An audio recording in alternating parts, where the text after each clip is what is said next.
Hopefully you've had time to pull up the email. If not, go ahead and do that. What we're going to do today, a couple things. First of all, standard preamble. We're looking at student work, classmate work, so we need to be respectful. And you guys seem pretty good about that, but I always got to say it because there'll be that one time I don't, and you guys like elbow drop one of your classmates. So, what you need to know, these are two different examples. So they are from two different papers. I need to stress that because someone will be confused otherwise. These are not from the same paper. They do not go together. We're going to read them one at a time. Samantha? Rebecca. Damn it! All right. I'm glad to have you. That's not what that was about. I got to find Samantha now. Okay. I talked myself into you being Samantha. Again, that's not your fault. Anyway, where was I? Oh, two different examples. We're going to talk about them in turn, right? What they are, they're both the same from different papers. We have introductory paragraphs, and then immediately following that, you have the topic sentence from the first body paragraph. More on that in a second. All I'm interested in doing today, I would hope this first part is obvious, we're going to focus on introductions. Your papers are due at the end of the week, so this whole week is geared toward, let's make sure because we talked about all this, but we're really going to dive deep into how's an introduction work today. Next time we're going to focus a little more on body paragraphs, even though we've talked about those already. But yeah, all week is about papers. Anyway, before we can do any of that, we need to review, just for a second, parts of an introduction. Does anyone recall, or God forbid, does anyone have some notes somewhere? I say that because many of you have no moves to make right now. You're like, no, I don't. So, but anyway, parts of an introduction. Does anybody remember how we build those, what they're made of? There's 4 parts. Yeah, man. It was the hook, intro, text. Slow down. We gotta talk about it. All right, so hook. Hook is optional. First of all, you don't have to have it. But if you do, it needs to show up immediately, right? Because how does a hook work? What's it supposed to do? Hook the reader, right? It's right there in the name. And the famous words of Dave Chappelle, gotcha, bitch. Like, that's how it works. That's how it's meant to work. So it should be interesting. You guys sometimes have kind of a high bar for interesting. That you don't need to have explosions in your first sentence. It doesn't have to be like that. But it needs to grab attention in some way. This could be a rhetorical question, it could be an interesting fact, it can be a quotation, right? We talked about some of this stuff. But all that's optional. The rest of them are not optional. You can go ahead and give us the second one since you were ready. Intro, text. You got to introduce the text. What does that mean? Yeah. Name the author of the piece and the name of the piece. Good. Those are 2 good parts to have. Author, title of the text. Along with that, there's one other key piece of information. What do you need to do to introduce the text? In like a sentence or 2.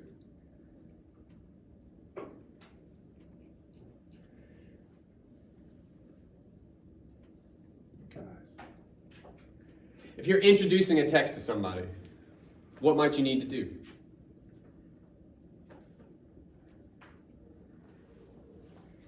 I was not anticipating stumping you this early. Okay. You summarize the text in a sentence or 2, right? In B.H. Fairchild's Body and Soul, we read about a time when, grown men playing baseball ran into Mickey Mantle and got steamrolled. Tone isn't maybe quite right for a paper, but that's a pretty good summary, right? Yeah. That's what you're doing.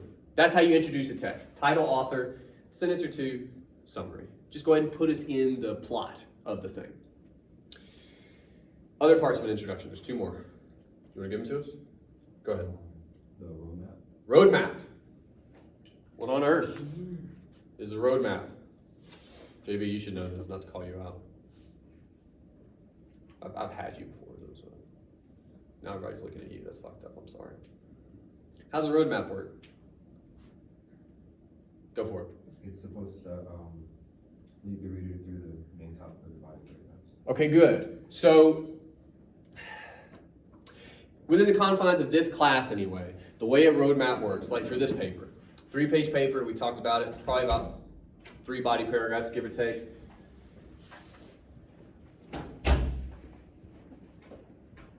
Your roadmap, a sentence or two-ish per body paragraph. Walk me through the details of your larger argument that we're going to see in that thesis, which we'll talk about in a second, right? This introduces me to what I'm going to see in your thesis, right? Kind of puts me on the same page that I need to be on to comprehend, maybe even agree with your thesis. You're kind of setting me up for that. And introduction paragraph, it introduces me to what I'm going to see in your paper. That's what the roadmap is for. And if you're doing a sentence or two per body paragraph, if you're going to have about 3 body paragraphs, probably how many sentences are you looking at in your roadmap for this paper? 3 to... I'd say about 3 to 5. 3 to 5, 3 to 6. Go nuts, 7. You know, so, but round about in there.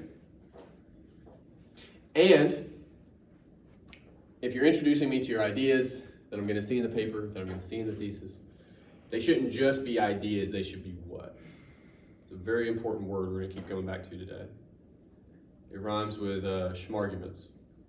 Arguments. Very good. They should be arguments. You should be making arguments. Something that requires proof. That's kind of what we're about in this class, okay? And that brings me to the thesis.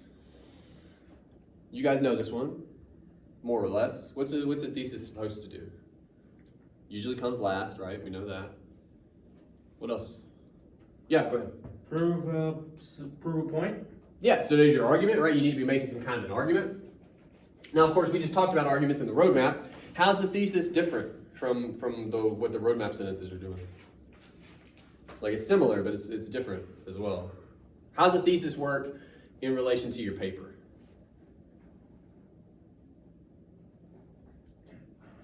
You guys know this one. Don't be silly right now. You know this from high school. Like, you went to finger painting, and then you talked about theses. That's what high school was. That's a joke. High school's a joke. But still, you talked about, come on. What's a thesis do for your paper? You will not hurt me today. Sarah, what's a thesis do for you? I've never called on you. What's your thesis do for your paper? Just like explain your main argument throughout your opinion. You had it in your heart the whole time. Yeah. Sums up the general argument that you're making in your paper, right? Your body paragraphs should prove parts of that argument. And of course, if your roadmap explains how the body works, it's going to lead to your thesis. It's all going to work together, right? That's what we're trying to do in the introduction, hopefully. All right. With that review out of the way, what I want you to do with the email that I sent, we're just looking at example 1 for now, and we are just looking at the introduction. I would like you, to the best of your ability, read over this introduction and look for the parts. Hook, introduce text, roadmap, thesis. Are the parts there? And then, as best you can, how good a job are they doing? Could we improve upon it in any way? What do you think? So take a minute. We're going to talk about it.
Anybody need more time?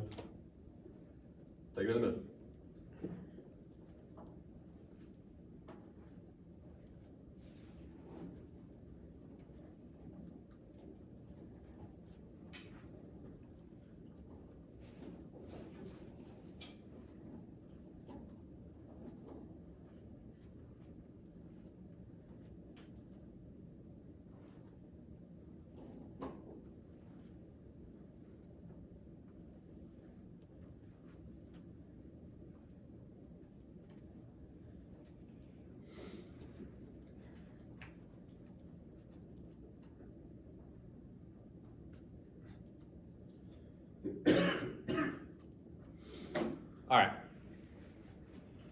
Now then, we'll start from the top.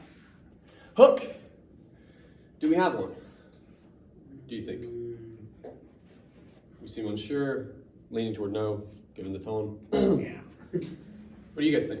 I mean, unless you bring up like a massive, like something way out of proportion, a massive metaphysical debate as sort of, Well, but like. I'll like, It's not a rhetorical question, it's not something, no, it's not something. but it's like bringing up an idea, right? Eye-catching. Well, again, Just you say that you guys kind of have a skewed idea of interesting.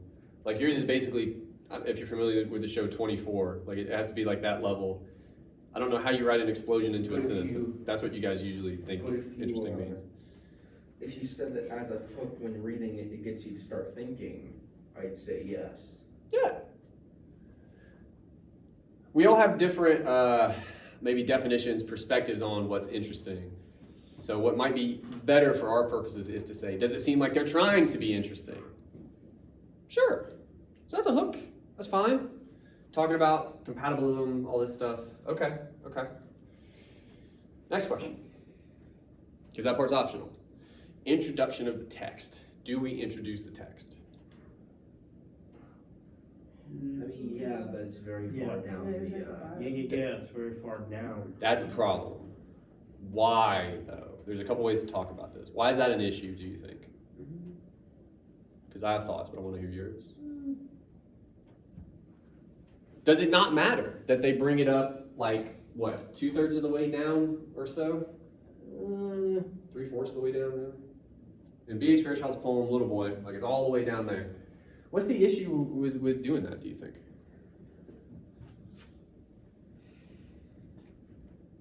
You're just going to wait me out, aren't you? Oh, go ahead. I was gonna say that he or she probably explains a little bit too long of the talking about until they get to like the question. Yeah. Well, I'll put it to you this way. The bulk of their introductory paragraph is about what?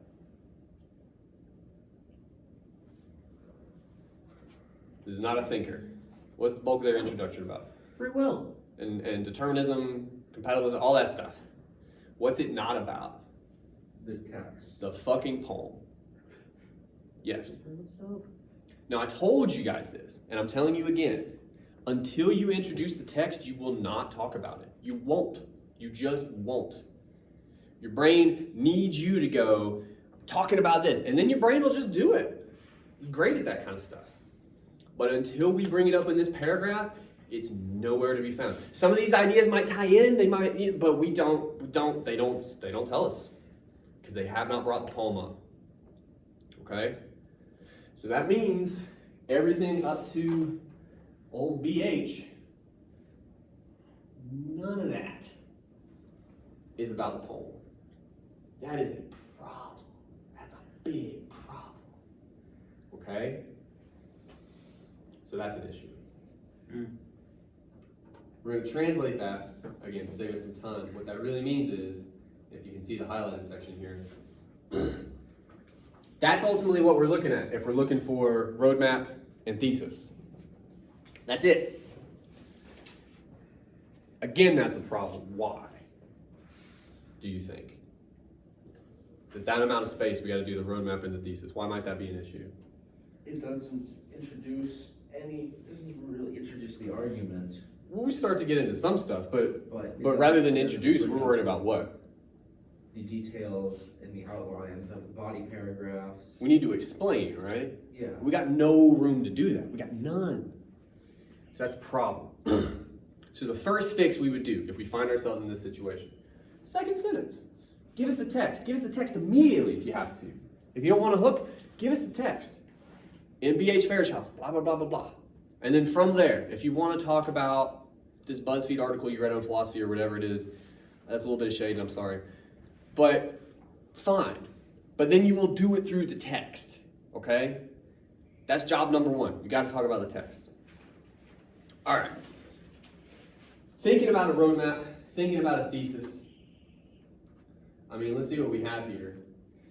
B.H. Fairchild's poem, Little Boy, paints a picture of a little boy and his father discussing the hard reality that is war. Well, that's basically their summary, right? And that's a decent summary. It's real late in the, but that's a good summary. So what that really means is the last two sentences. That's our roadmap. That's our thesis. Within this poem, Fairchild shines a light. You guys love shining lights. For like your English teachers, at least, I can't speak to your other ones. How many lights did you get shined for this paper? I don't know what it is. I don't, but you guys love shining lights. On compatibilism, it shows how much control a father has over his life. Okay? Obviously, we need way more explain, but they're tying in that idea in some kind of way. What that really means then is our very last sentence has got to be our thesis, because that's all we have. Fairchild uses imagery to raise the question of how much control does one really have? I'm going to ask you guys, and there's a couple answers to this. What are the issues with that thesis, do you think? Knowing what you know about how theses are meant to work. There's a few there. Well, they have to be direct. Okay. What do you mean by that? Well, they have, I mean, I'm just going off what I've been reading of the thesis text, but like it says, they have to be direct, they have to be arguable. Are we doing that here? I mean, there's really not that much to go off of. It's not a lot of text, but Yeah. yes, it is being somewhat arguable, but No. not in the standard debate sense. We're not making an argument. We're not. Why? I'll be honest, this actually kind of feels more explanatory than, I wouldn't even say that. For the same reason. What's the problem with the thesis? There's two real problems, but there's one big one. Some of you were taught to do this, and it really bums me out that I gotta deal with that now. It's not your fault, but you were taught a very dumb thing. What's the problem with the thesis? We're trying to make an argument. What kind of sentence is the thesis here? It's supposed to sum up the paper's argument. It's a question.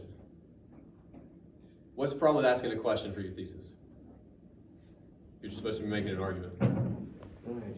it doesn't, you aren't. You aren't making a fucking argument. Yeah. You're implying one, but it makes it sound like you're not sure. You're asking a question that you should be answering.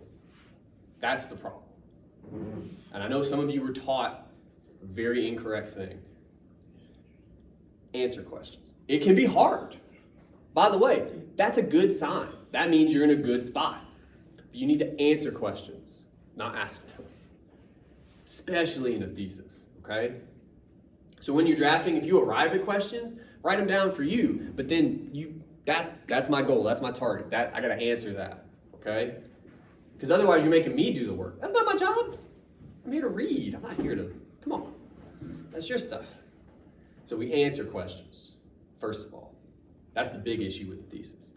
Second problem is it's not as big as the question thing, but they say Fairchild uses imagery. And I'm like, sure. He sure does. He sure does. Well, everybody does. We all do. Even when we're speaking, we use imagery. So how might we address that? I'm not saying you can't talk about imagery, but anybody have any thoughts on how we might do that a little bit better? Start showing examples of it. Talk about what kind of imagery you're talking about, because there's all kinds. Yeah. Don't just say he uses it. We'll come to that too. But first, like, think about the end of Little Boy. Think about how wild, all the waste and death he talks about. Like, that's a very particular kind of imagery.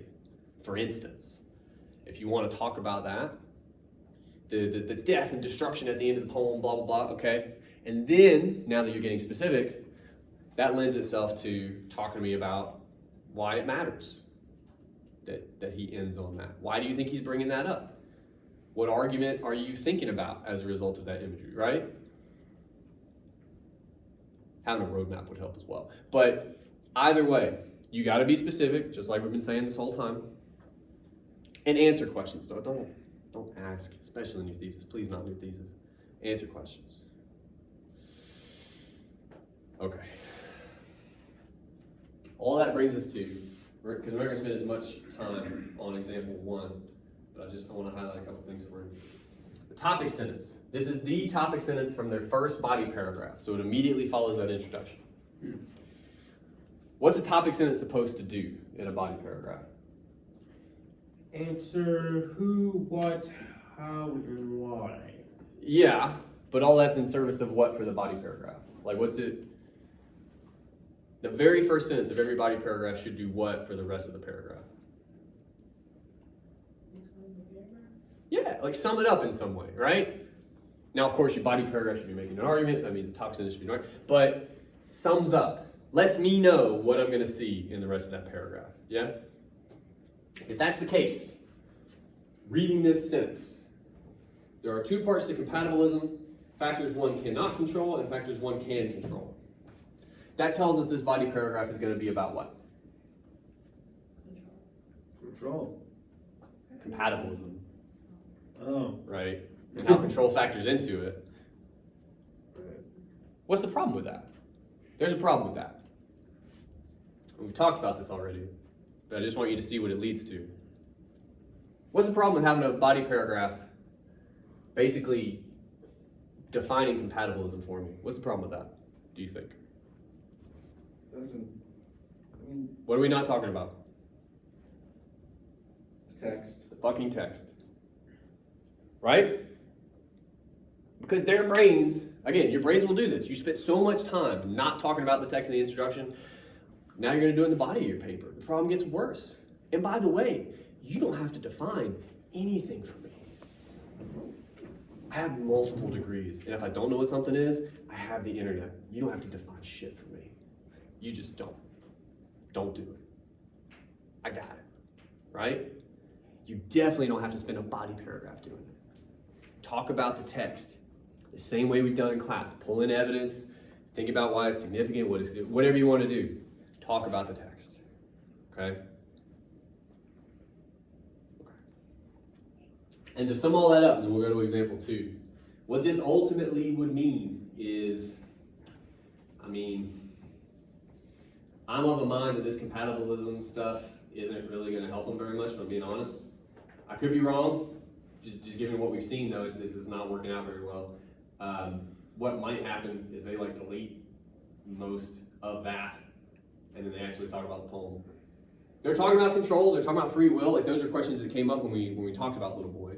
So they're in the ballpark. But they ran off into, I'm not going to talk about the poem land. That's not a good place to be. So we stick to the text. All right.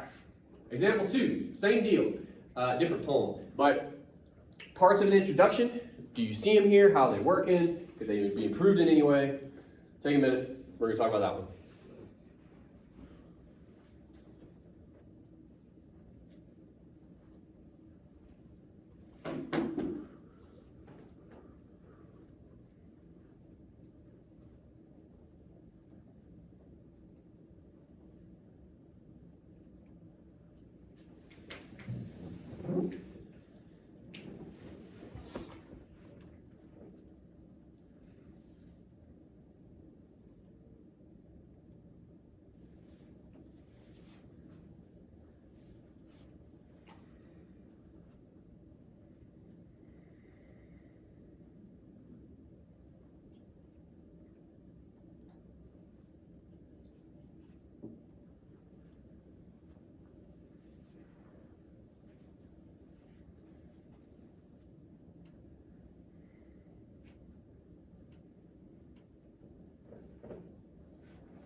Very good. Okay. Again, start from the top. Do we have a hook? Yeah. Do we? It's already improved because it immediately gets into the text. Yeah. Compared to the last one. Well, slow down, be easy. But at least in the class, we don't have a hook the way that we've talked about it, right? And that's fine, by the way. That's optional.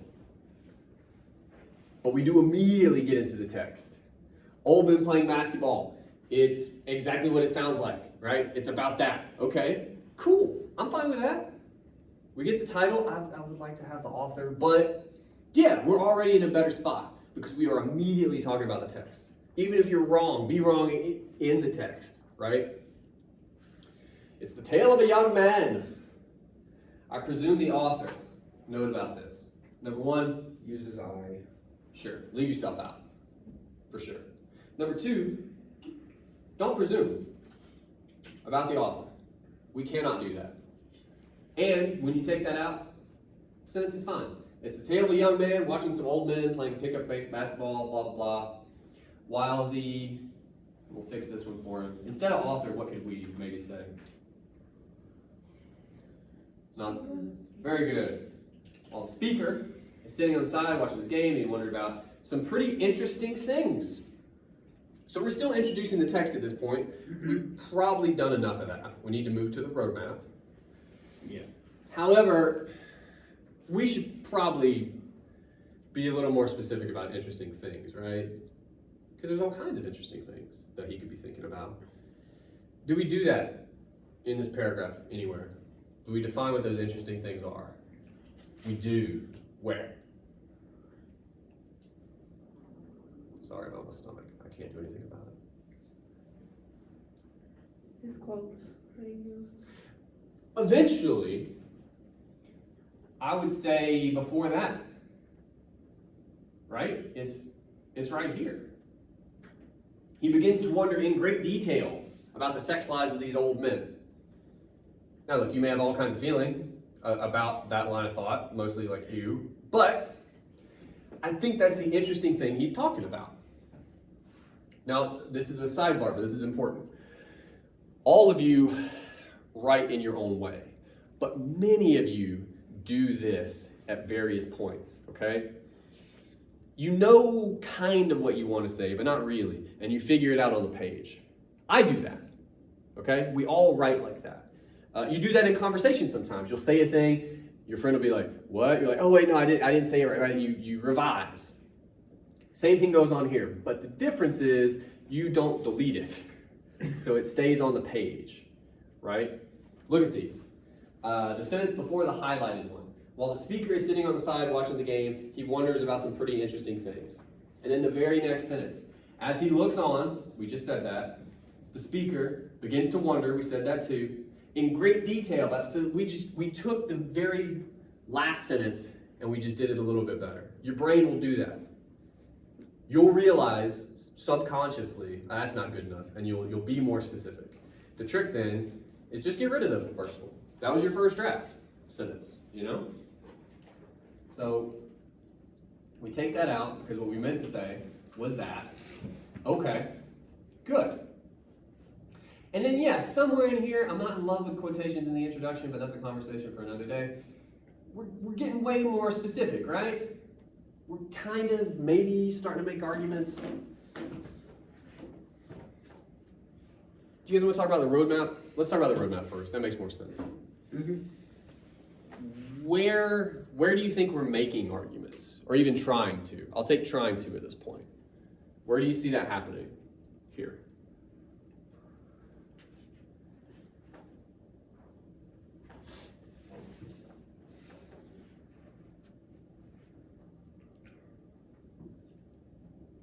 Again, an argument is something that requires proof, requires explanation. You're going to have to sell me on it, would be a way to think about it maybe. Where do you see anything like that? The part where he's talking about time does Okay. Let me find that. The reason the speaker, and we're just going to keep saying speaker where he said author, is so concerned with the sex lives of these old men is because he's worried about time. Here we are again. First of all, another thing this student does is they love fragments. So I'm going to, what time does to you as a man, how it deteriorates your physical abilities a lot faster than it does your mental ones. Yeah, I mean, the root of that argument is the speaker is worried about time. And then they define a little bit better what they mean by that. That's an argument. You have to prove that. Yeah? You have to explain it. We don't explain it a lot, but again, already, if we're just thinking about the examples, we're in the text and we are pointing to arguments, if not entirely explaining them. Someone's pocket. But that's a good place to be, okay? What else do we do with any of that? We eventually get to a thesis. Where would you guys say the thesis lives? Obviously, it's going to be near the end, right? Yeah.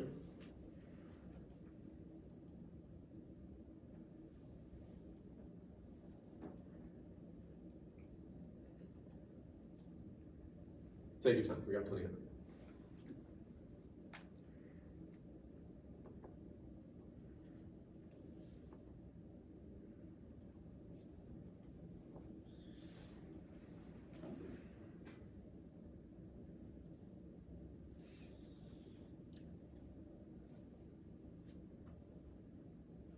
I lied, we don't have that much time. Where's your thesis? Come on now.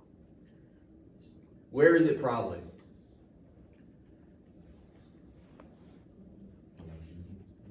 Good.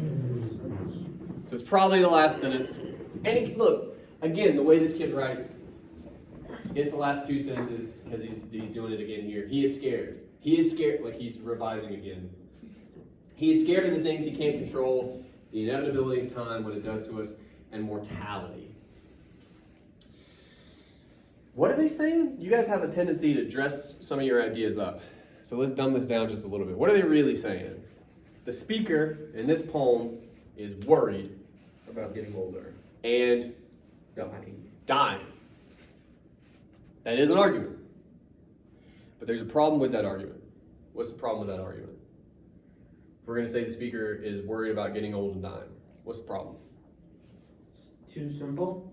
What do you mean by that? You're not wrong. That's just putting it just out there, just out in the blue, and not like fully expanding on it. I mean, some more detail in the roadmap would help, but, Yeah. but with this particular argument, I would even, just the argument itself, what's the problem with saying the speaker in this poem is worried about getting old and dying? We did talk about this. Kind of an argument. If I told you that a guy I met today is clearly worried about getting old and dying, what's the problem with that argument? Well, first of all, you use the word clearly, You know? which an argument should never make it out like it is. What does that imply about the argument? It's not really trying to be an argument, it's trying to be fact. Well, wait, what did you say back there, man? I was saying that we couldn't prove it with the example you gave. I full on didn't hear you, I'm sorry. I was saying we couldn't prove it with the example you gave. I mean, I would say that you could. What's the problem with arguing anyone is afraid of dying?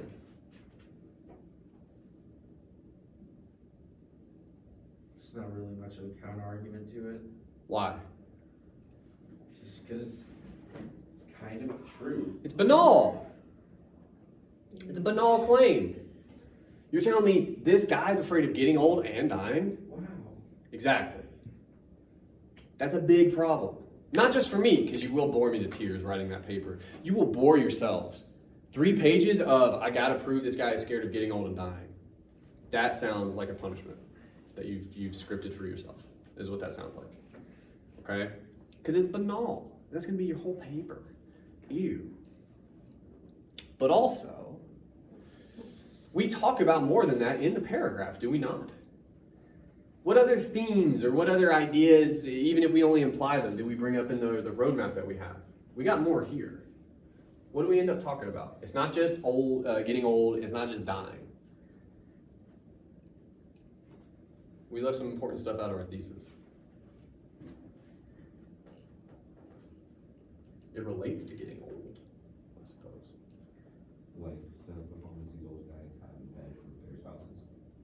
That's a weird thing to leave out of your thesis if you're going to bring it up. Yeah. The sex lives of these old men that we keep coming back to, that seems like it's important. Okay. Why? Again, he gets at it in his roadmap. He says the speaker is worried about time, what time does to you as a man, how it deteriorates your physical abilities, and of course we've connected that to sexual abilities. What's any of that got to do with this man business? Does anyone recall or have thoughts on it now? I mean, it kind of goes into this whole argument that I keep trying to make in when I'm writing my papers on this same poem Hmm? about how I'm wanting to write about the speaker is sort of watching this basketball game mid-crisis. Hmm? He is having some very, very big questions about his own masculinity Mm. in retrospect to these old men. And like he knows what's coming for him, basically. Sort of, yeah. Yeah. Well, I think we're kind of getting at that here I too. feel like I could write a whole paper on that. Heck, I've kind of already got an outline for a whole Well, paper. that's more because that's not banal, right? It's the ideas we brought up before. Like at the definition this speaker has of masculinity is young masculinity. To be a young man and everything that he thinks comes with it, right?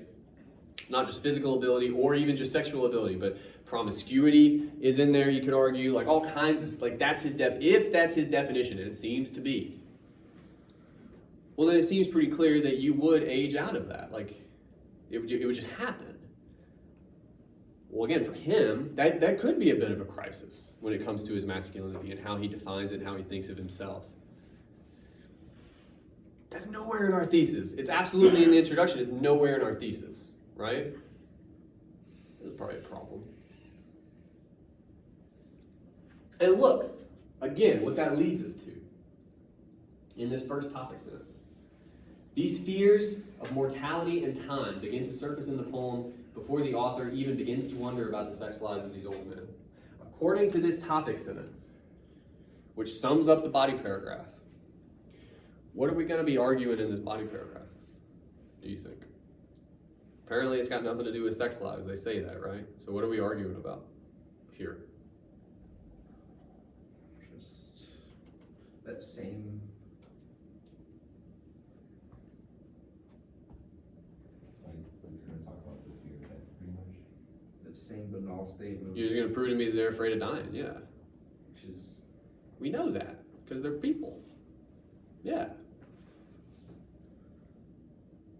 2 more thoughts on that. We're almost done. I see I've lost some of you already. First of all, I said it one way, I'm going to say it a different way here. You do not know what you're going to write. You don't. Even if you make outlines, whatever.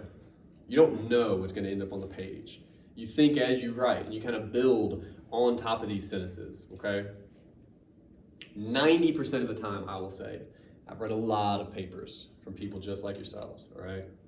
90% of the time, you will give me a topic sentence that might tie into your thesis. This one does. Now again, the problem is the thesis isn't great, but it ties into the thesis, okay?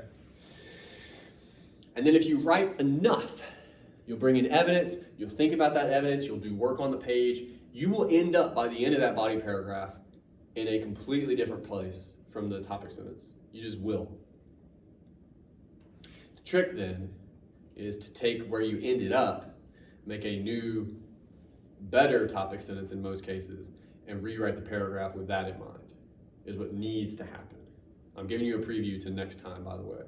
This is one of those fun things I say you won't do, and then you don't. We'll end up talking about it next time, because the work you guys give me will do this. But I promise you, your argument, and then I'll come to you, your argument tends to be after your evidence, near the bottom of the body paragraph, and it's got almost nothing to do with whatever your topic sentence says. I promise. Anyway, what's up? what about basing your ending of your body paragraph in a sense to attempt to round back around to your beginning? I'm more or less telling you to do that. I'm just telling you, you still can't script that. Your head will not do that in most cases. So I'm telling you, write whatever you want to write, do your topic sentence, just understand. It's almost like a thesis is the same way. Like this is a thesis before this guy's written his paper. It's a lighthouse kind of off in the fog. It's a direction to head in, but it's not where you're going to end up. Because at some point, if you do your work, fog's gonna start lifting, you can see a little better, and you're like, oh shit, there's rocks right there, right? And you'll go around it, you'll change course. But again, that means you gotta revise stuff, topic sentences, thesis statements, stuff like this. And you guys hate revising. Yes, So, does the roadmap go like right before the thesis? yes ma'am. Okay. Because again, it's meant to not just break down what we're gonna see in your paper, but if your thesis sums up your paper, well then the roadmap by its very nature should better explain what I'm gonna see in your thesis, right? It's gonna set all that up for me. So if you're gonna talk about masculinity and how this guy views it and how it kind of disappears as you get older, like that's sentences that we need, right? To break that down for us. Yeah. Goes that way for any poem, by the way. Any other questions? Okay. What we're gonna do now, ooh, my computer's trying to reboot. That would be fun. We get out of here at 12:15. I want you to get some work done. I will let you out early, not yet, but I will let you out early as a reward for working. We have a rough draft due next time if you want to work on that. If you want to work on your introduction, because that's what we talked about, do that. Up to you. But get some kind of work done, and like I said, I will let you leave early, a little early, as a result. Sound good? Yeah. Great. All right, go for it.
So intro and body paragraph due today, and the next class is the Rough draft. rough draft.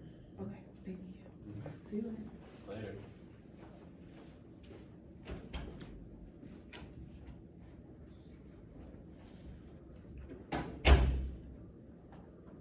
You should never do that.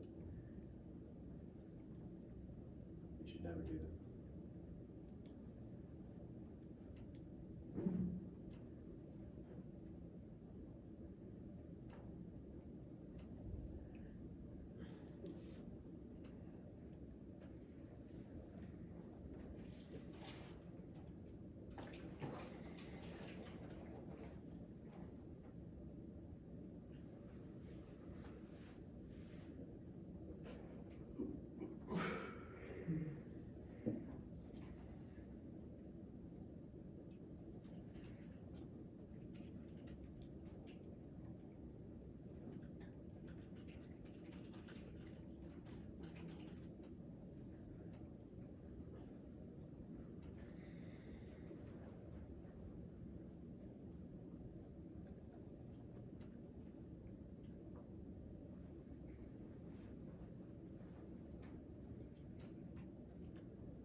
Take the next couple minutes to find yourself a good stopping point.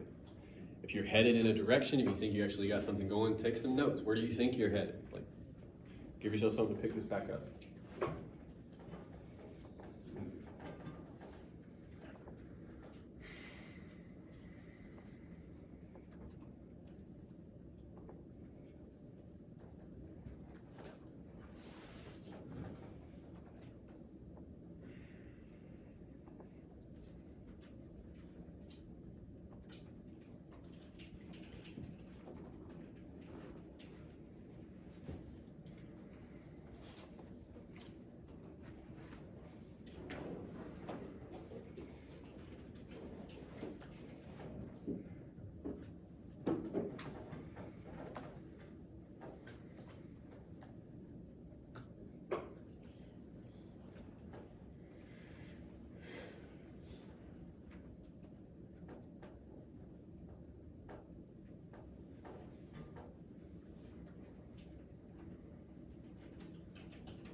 All right, for next time.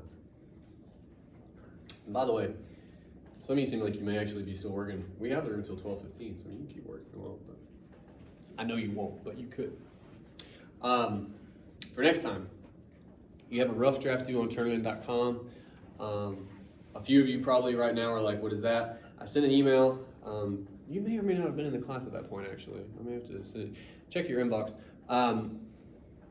But there's a search function in Gmail, and I always title these emails the same. Turnitin, one word, info. And that'll have our class ID and our password. Once you have a Turnitin account, you use those two pieces of information to sign up for our class. That's where you turn in rough drafts. That's where you turn in final drafts. It's important, so you should do that. But once you've done that, you can turn in your rough drafts. That's where that goes. What else? Oh, a lot of times some people have trouble with logging in to Turnitin. Usually it says something like, you already have an account, and then people just totally forget how the internet works and email me not knowing what to do. If it says you have an account and it's with your email address, well then you click forgot password and they will send you a link to that address where you set up a new password and now you have an account. It's easy. It's the internet. You can do it.